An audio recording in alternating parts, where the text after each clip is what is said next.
now we're on Zayin Adar. It marks the Hilula of a really great Tunisian rabbi. His name was Rabbi Shalom Shimoni Z'tl, one of the great rabbis of his time. He was born, I believe, in the year Hey Taf Kuf Mem Gimel in Gafsa, I believe, in Tunisia, respectively. And remember, Tunisia is a place in this series we've spoken about on many occasions before. And we really are probably about 150 videos deep into it. So I believe he was born in the late 1700s, if I'm not mistaken. He was a very great rabbi. Gafsa, in that point in time in Tunisia, had a great Torah community. Now, he was very, very diligent learner while he was at a young age. It was apparent the greatness that was, ahead of him over there. And he was really delving into holy works. He was... and purity in himself, became an expert, especially within regards to the whole of Shas, the Talmud Bavli.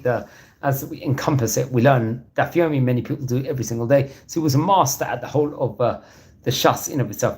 Poskim, he was very fluent within regards to, and Torah Tanistar. I believe he was proficient and learning Kabbalah also.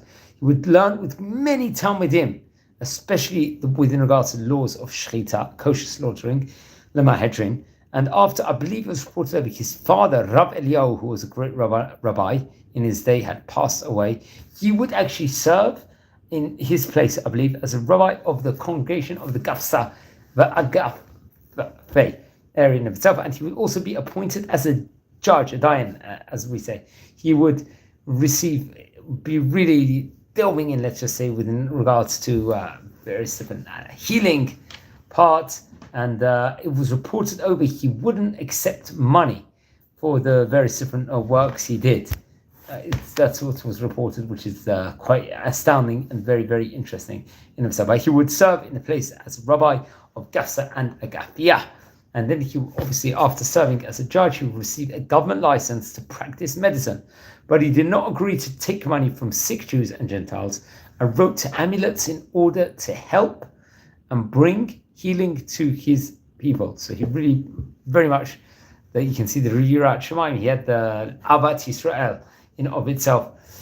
Okay, and really try to use his talents and didn't try to take any money for it also, which is also interesting. I think at a late stage, it was reported over that he passed away while he was actually judging a case while there were litigants literally right in front of him at that point in time. It's actually reported over that in his will he wrote he wanted buried with him, I think, the table with which he had studied and a barrel full of Torah scrolls, which might have ended up going inside the Knesset. That's what he actually asked in his will.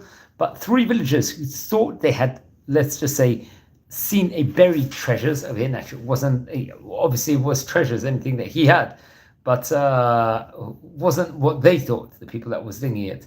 They started digging on the grave at night and the next morning and discovered his body uncovered, reported over, which is very interesting. I think his hand was over his heart. It's reported over here on the My Tzaddik website.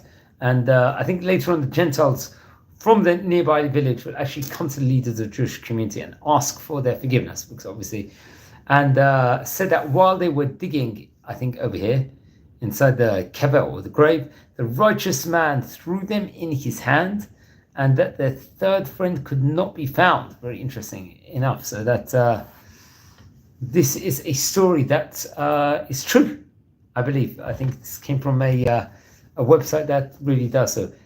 I'll just say it over here. Biksho et mechalitam v'sifran ki ba'at shachavro bekever hashlich otam hatzadik biado ve'et chavram hashishi eno motziim. So that's what's reported over here, and it's his hilula over here on Zayin Adar. Many of the great rabbis was born on and passed away on Ayin Adar, especially most notably Moses, Moshe Rabbeinu, who was spoken about on various occasions, many occasions before, which showed the greatness in regards to him.